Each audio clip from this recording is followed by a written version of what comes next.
Good evening, Colleen. It's an honor to have you here on our relatively new podcast, Journeys of Challenge. Journeys of Challenge is a format that we recently started as an opportunity to delve into different challenging stories and the story behind the story, and try to learn from not only the challenges but the opportunities that lie within those challenges. And we're honored to have as our guest today very esteemed member of the community, the CEO of the JFCS, the Jewish Family and Community Services, dear friend and colleague, Colleen Rodriguez. So thank you for coming on the show today. Thanks for having me. So I've known you for many years and definitely learned a lot from your insights and wisdom, I shall say, as well. But we've all been through a very challenging time the last couple of years, and that is the pandemic. I'm going to use a 4-letter word here. I don't know if it's appropriate to use a 4-letter word on this show, but I'm going to just go for it. Some people will say it's controversial, but I will do it anyways. And the 4-letter word I'm going to use is post-pandemic. Are we in the age of post-pandemic? But let's just, someone prominent in the country said that we are, and whatever, we won't weigh into that. But we're just going to say, we're just going to talk about the post-pandemic era.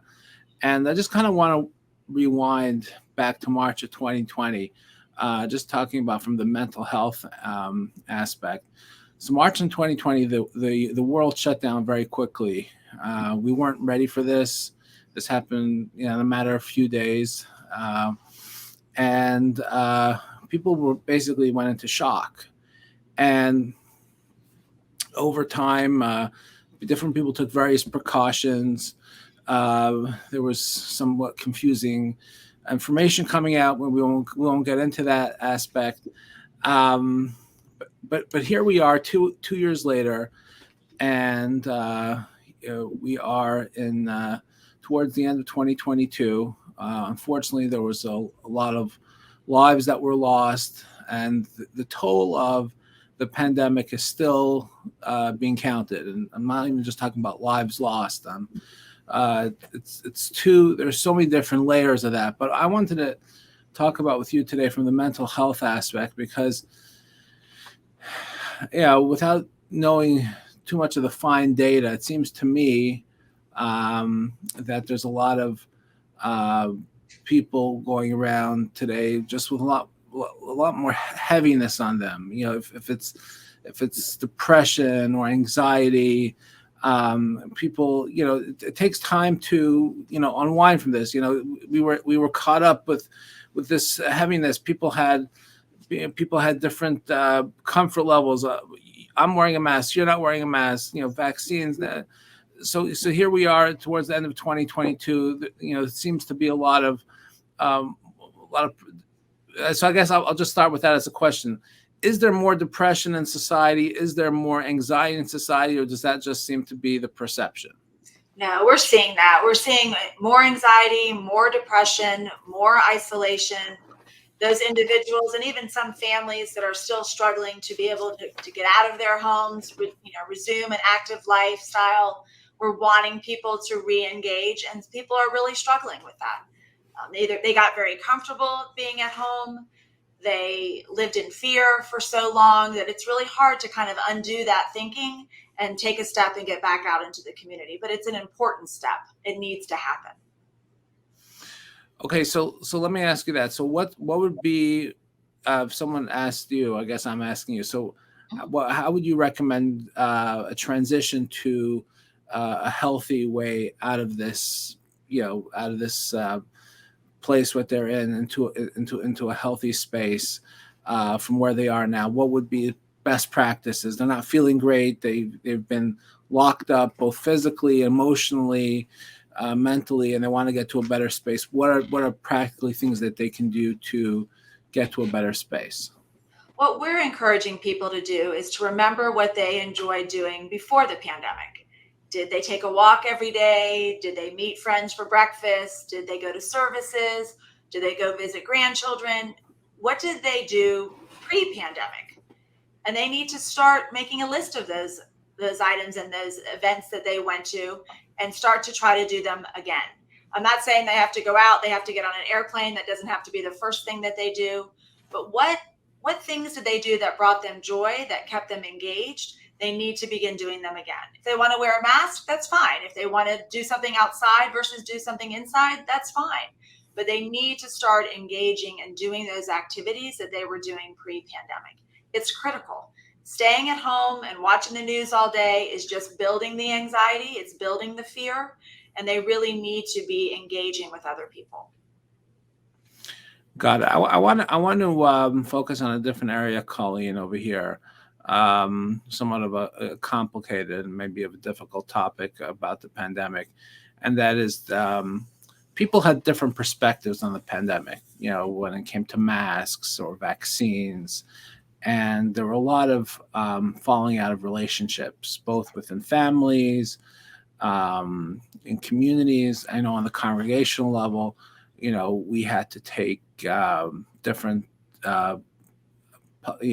public steps, and some people felt we were being too strict. They said that these are unnecessary measures that you're imposing, and some people felt that we weren't going far enough. So it is, but I don't want to rewind the whole thing. But my point is that here we are post-pandemic, and families. It's just like, not exactly, but just like when it comes to politics, there's a certain dance, and how do you have a civil relationship if one family member votes for Trump, the other one votes for Biden, and how can you maintain that respect? I saw significant fractures within the community, and so regarding pandemic measures, people were calling out other people, and it was painful to me. Some people said, "Oh, you're not taking it seriously enough, or you're taking it too seriously."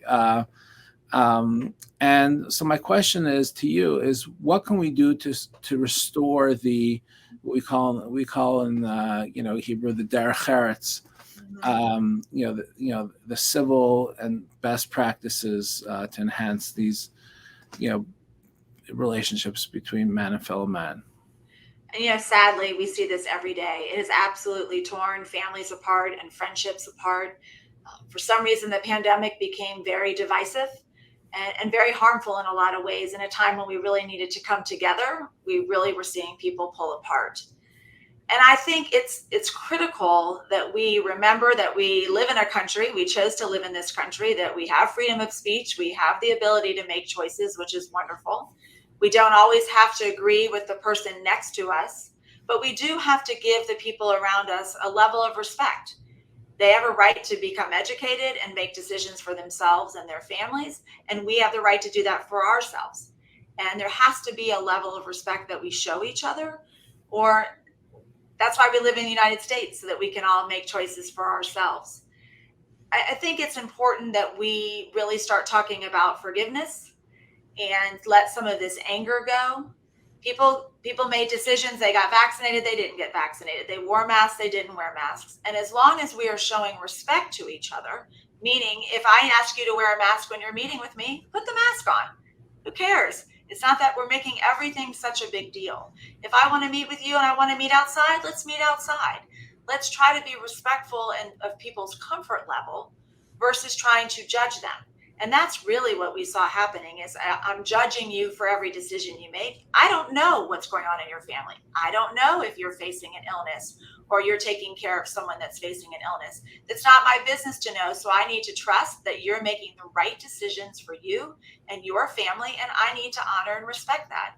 And I'm not sure when we got off track where we stopped respecting their ability to be an individual and make decisions for themselves. Somewhere along the way, we decided that we just wanted to judge each other. And that's very dangerous because as we've had to isolate, the need to come back together is more important and critical than ever. And if we're finding other reasons not to come together, that's a problem. I want to ask you your opinion on how you see social media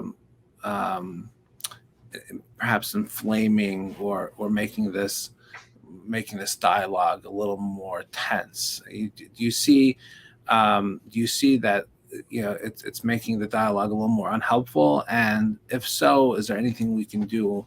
Again, I'm not an expert in social media at all, but is there anything we can do to kind of mitigate? We are in the social media age, we are in the information age, to move forward in a positive manner, with that being that we are in the social media age. Right. I think there's pros and cons for social media. During the pandemic, when we were all in our homes, I think it was a way to communicate. It was a way to see each other. FaceTime, a lot of grandparents visited with their grandchildren through FaceTime and other platforms, which I think it was important, is important. We still use a lot of those platforms in our therapy department. I know many religious institutions use those platforms as well to keep congregants engaged. So I don't think social media and those various things are all bad, but I do think it is a way that people who are not educated on certain topics to share things that are not truthful, that are not accurate.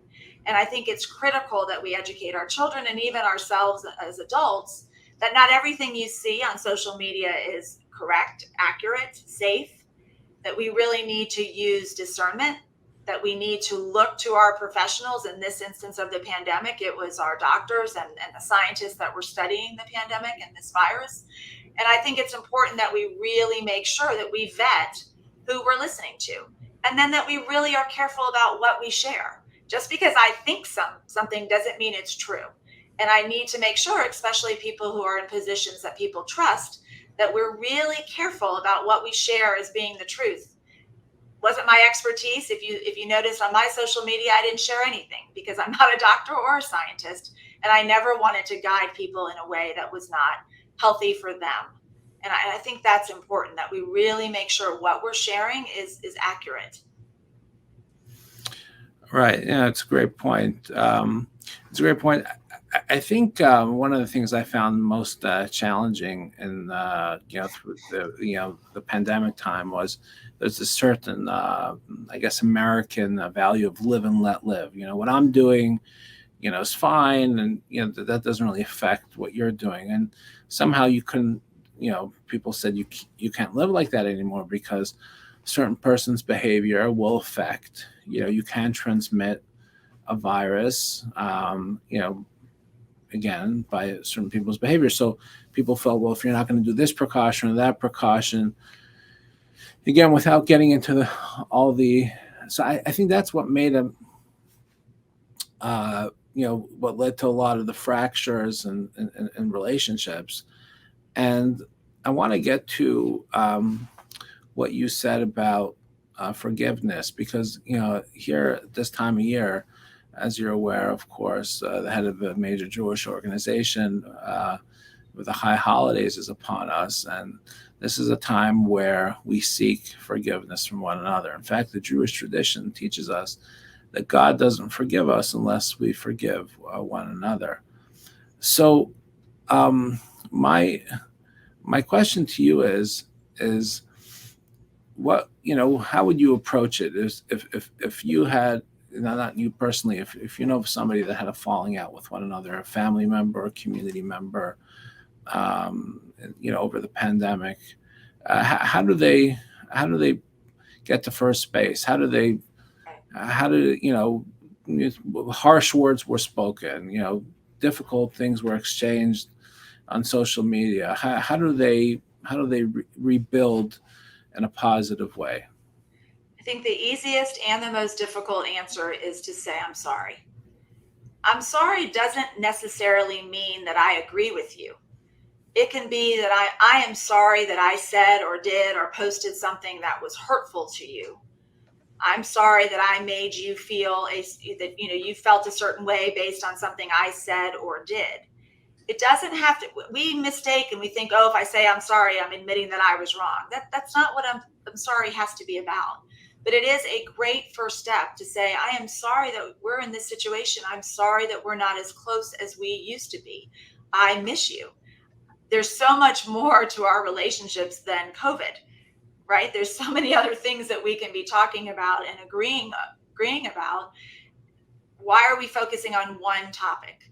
And so I would encourage people to start with I'm sorry. I'm sorry. This is where we are in our relationship. I don't want it to stay this way. I want it to get better. And I want to get to the other side of this. That's a really non-threatening way to approach someone, and then be quiet and see what happens when they speak back to you. That's what I am encouraging people to do. Many times, it's a great point, because I think many times people are waiting for the other person to take the first step. And what I find refreshing from what you said is maybe just take the first step. Right. And it doesn't necessarily mean that you have to say I was wrong. Just say I feel bad the way things have turned. Right. We used to be close. We're siblings, we're neighbors, we were friends, and we still got our whole lives in front of us. So maybe we can go out for a coffee or a walk or something. So it doesn't necessarily, you don't have to say I was wrong to move forward. Is that what you're saying? Right. And I miss you. What's wrong with I miss you? There's so much more that our relationships. We have children, we have marriages, we have all these other things, these other facets of ourselves that we can be talking and sharing about. And I do think there are people you're going to talk about certain topics with, and certain people you're not. But this is one topic. So why are we ending relationships and friendships over one topic? We really need to remember why we're together, why we cared about each other to begin with, and focus on the areas where we have things in common versus the one or two areas which we don't. Well said, because there's so many things that we have in common with one another. And I find sometimes if it's the pandemic or if it's politics, personally, I just to give you an example, I shouldn't say I will never, because then you will do it. Yeah. But I'll give you an example. I'll qualify with an asterisk. I will never put in my yard a campaign sign like I'm voting for, because I feel like when someone goes by and they say, "Oh, you're voting for it," that's who we associate that person's identity. Oh, you are a follower of so and so, or you're a follower of that and that party, and there's so much more to that person. Right. Do we know like what that person's do we know what that person's philanthropy is about? Do we know where that person like went to college? Do we know what the person's hobbies are about? Do we know how they raise their children? All we know is that they vote for Trump, or they vote for Biden, or they're Republicans, or they're Democrats, and we so like buttonholed. We make big assumptions about people.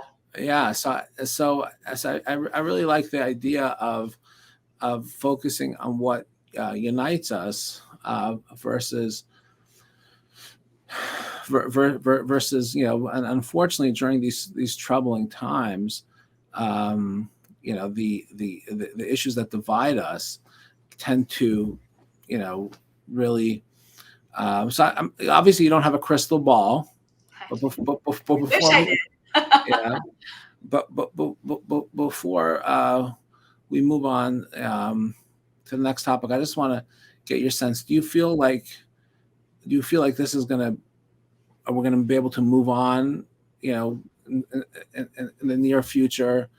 Are we gonna be bogged down with the pandemic, the after effects? I'm talking about the mental after effects for a while. What's your feeling on this? Well, the mental health, I do think that's just, we can't snap our fingers and make that go away. I think that podcasts like this, conversations like this have to happen.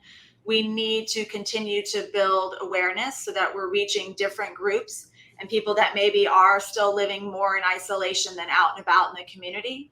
I think it is important that we have these dialogues and we encourage people to seek help if they need it. We're seeing the impact of the pandemic in the school system and various other systems. I don't think that's over, but I do think there's a light at the end of the tunnel. I think there's resources. I think people care. I think people are getting out and we're starting to reach out. So I do see, I feel positive. I feel like we're taking steps in the right direction. I think we need to pay attention and not stop making those steps. We need to be intentional about what we're doing.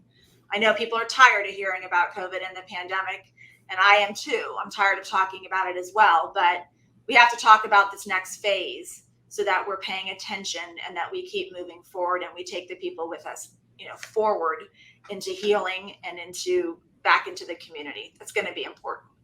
Can't stop talking about it yet.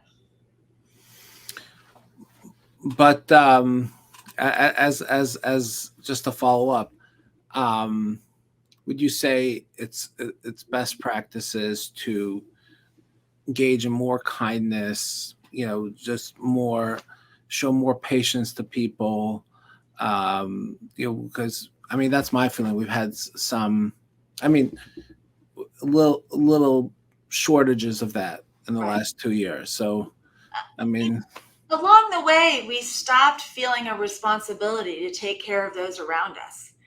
And I don't know why that happened. There seemed to be a feeling of, I don't have a responsibility to my neighbor or to the person next to me. And that's not how we are. That's not how we were as a country, definitely during various times in our history. And it's really not who we are as people. We do have a responsibility to each other. We do need to look out for each other. I need to be looking out for your kids and you need to be looking out for mine. That's what community is. That's what caring about each other is all about. And we need to get back to that. We became very angry. We picked our side and we dug our heels in. And that's a really dangerous way to live because we need each other. We need to rely on each other. Every single one of us is going to need someone at some point. And we want to be available to each other. And that's really what we need to be talking about and encouraging in our circles, that we do need to connect with each other and have a sense of responsibility for each other.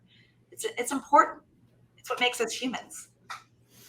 Got it. Absolutely. And I really appreciate your insights on this. And I'm really hopeful that, through, good communication and more kindness and like some of the things you were saying, that we can, as a society, get to the other side, because we really, like you say, have a lot more in common than the issues that have divided us. I want to kind of pivot to another area, which is I think really important. You've been the CEO of the JFCS for how many years now? 12 years. Going on 12. Wow. Been here 25. That's even worse. Grew up here.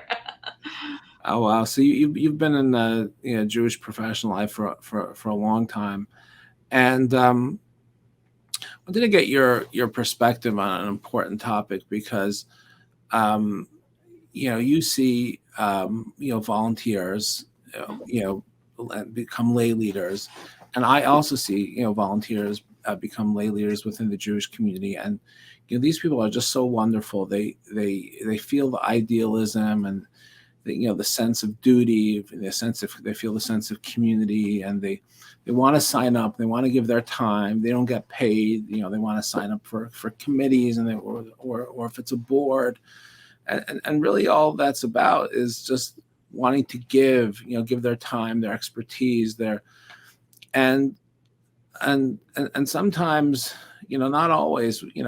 What I've observed is that over time they feel I don't know what the clinical term is, but they feel burnt out. They don't feel like they're getting enough back. Then they take a step backwards, and not only do they take a step back, but they don't feel good about their experience. So I guess my question to you is, I guess my overall question is, do you see this as well? but besides that is, if you can maybe give some guidance to all these idealistic people that want to be involved, but not but be involved in the right way, so they shouldn't get burnt out, and they should, want to feel engaged. Or I hope you're not going to tell me this. It's inevitable that they have to, have a negative experience. So I guess my question is, what's the best way? What are the best practices for a volunteer to become a lay leader in a positive manner? So volunteers are critical in the nonprofit sector, the religious sector. They are critical. They make our world go round. We could not do all that we do, I know, at Jewish Family and Community Services without the volunteers that we have. We just don't have the manpower, the capacity. So volunteers are critical.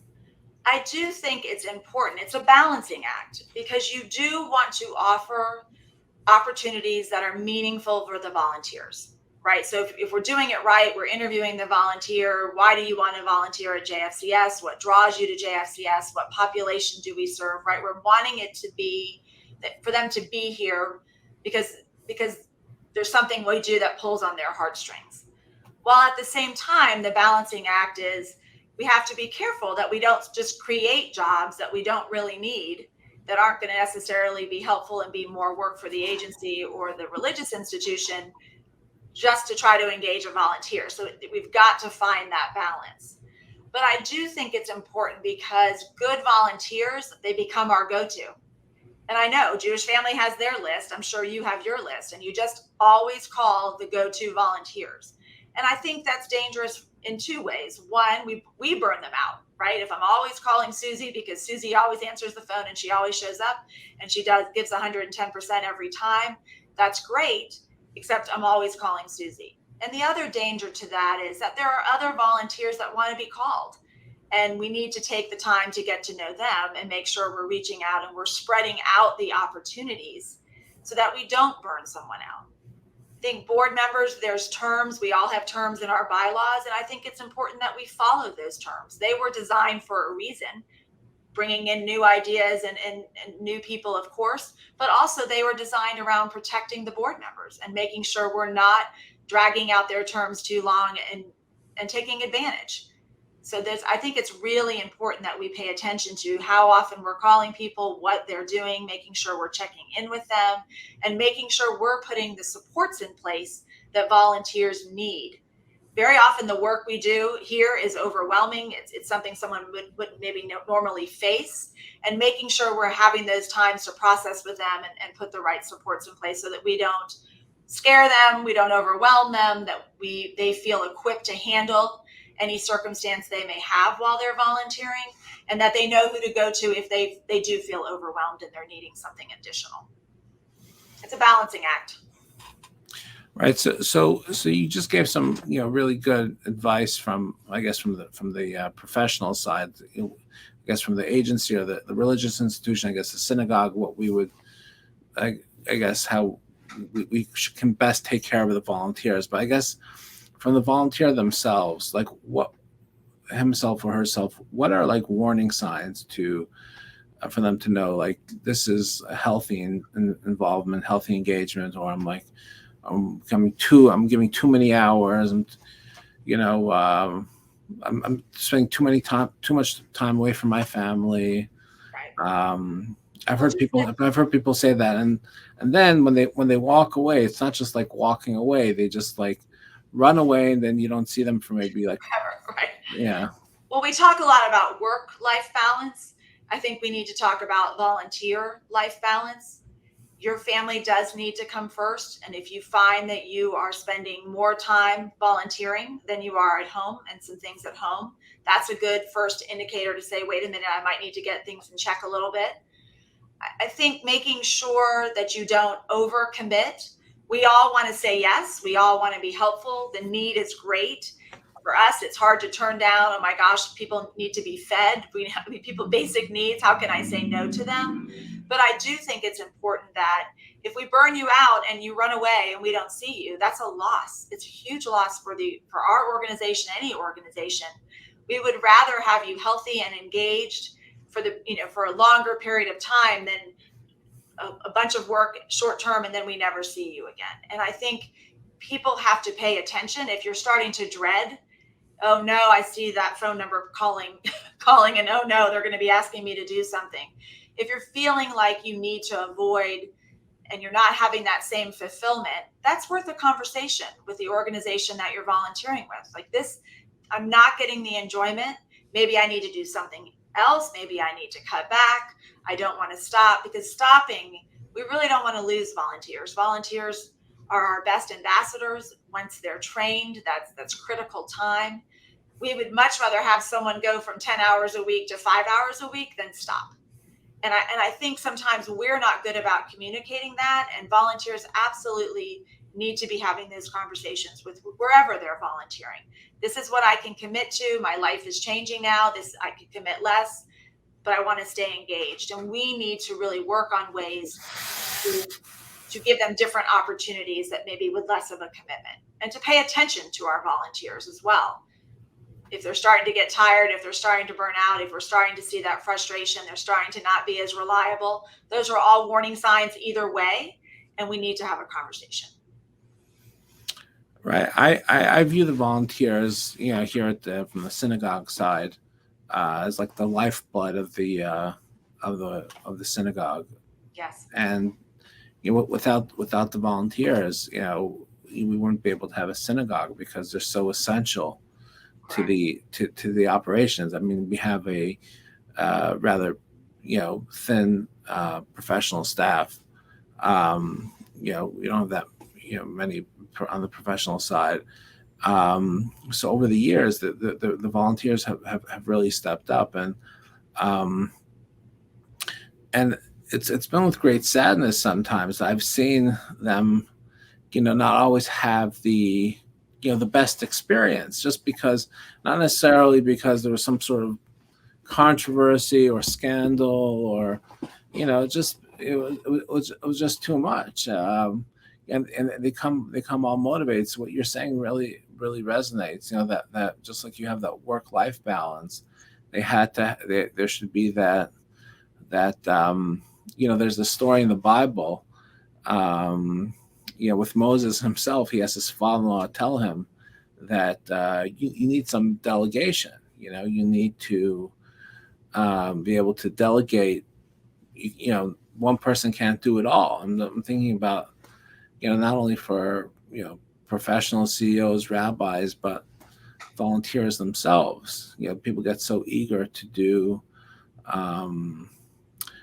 good things. They're full of idealism, but sometimes it's necessary to say, it's important to either say slow down or do it in a smart way, so we can have you here for the long term. We don't want people to get resentful and feel like we are taking advantage of them. And I think that does happen.